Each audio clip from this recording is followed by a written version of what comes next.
who got it from his dad, who was a furniture salesman back in the 1800s. 1895 he started as a furniture salesman in Melbourne. And he said, when it comes to setting goals in your life, very simple. Most of you heard goal setting before. You set a clearly defined goal. It must be in writing. And I never realised why it had to be in writing until 1974 when I saw a survey that showed the difference between millionaires and billionaires in America is billionaires had a detailed written plan. Millionaires knew exactly what they wanted to do but didn't have it written down. The only discernible difference they found between the wealth levels were billionaires had a written plan and millionaires had a plan but it wasn't written. That was a significant difference. By writing things down, it crystallises thought. And you know yourself, it's your nose. When you look at something that's written, sometimes you think you want it, but when you look at it written down, it doesn't look so important anymore. Other times you might write down something that maybe is just a fleeting idea, and when you look at it, you go, what? That's what I really want. So how many goals should you have in your life? Well, I usually like to run about 10 goals at a time. I've had as high as 20 and 30 sometimes. All the things I might like to do. Well, how do you know what you want to do? Well, you probably don't. Write a list of what you think you might like. If you're driving along and you see a billboard that advertises mountain climbing at Mount Cook, you think, well, I wonder what that's like. Maybe I'd like it. Put it on your goal list. When you write it down and start looking at it, after a period of time, your brain will decide whether you really want to do it or not.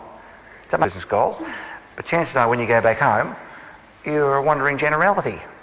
Not actually, don't have any clearly defined goals as you would at work. How many of you have been in that category? I have many times. Okay, so write these down for your personal life as well as your business life. Personal life, you put them down. Some things I had on my goal list, 3 things a year. I wanted to play every musical instrument. Set that when I was 17. Today, I play every musical instrument. I'm just finishing building a recording studio. I'm now writing songs. My objective for next year will be to write top 40 hits. Well, how are you going to do that? I don't know. Here's the point. When you're writing down a clearly defined goal, don't try to think about how you're going to do it. The minute you think about how you're going to do it, you abandon the goal because you can't think about how you can do it. Because if you knew how to do it, you probably would have done it or already be doing it. Don't write how. Write what. Now this is so important that if your brain can think of what, that means you have the capability somewhere inside you to do it. If you can imagine yourself being the Prime Minister, for example, of this country, that means you have the capability within you of doing it. If you can't imagine being Prime Minister, that means you don't have the capability of being Prime Minister. Does that make sense? It's that simple.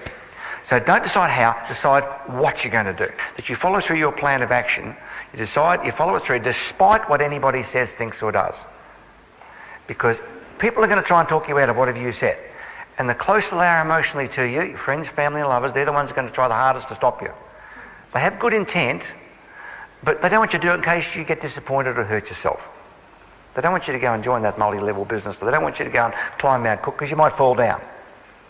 Now, more often than not, they're expressing their own fears, aren't they? I don't want to climb Mount Cook in case I fall down, is what they're really saying. And your normal reaction might be, well, you know, you've never done anything with your life, so what? No, you don't do that. You say, I can understand how you feel that way because you disagree with the truth. And if I was you, I'd probably feel that way. And I appreciate the fact you're really concerned about my health, but I can't wait to get started on that helicopter flying course that I'm starting in September this year. 17 years I've had helicopter flight pilot on my course. I built a helicopter pad and a lit runway. It's been there 3 years. I haven't got a chopper yet. Doesn't matter. I didn't decide how. I decided what. I was at a social function in Australia, and behind me, I heard a guy speaking with a Russian accent.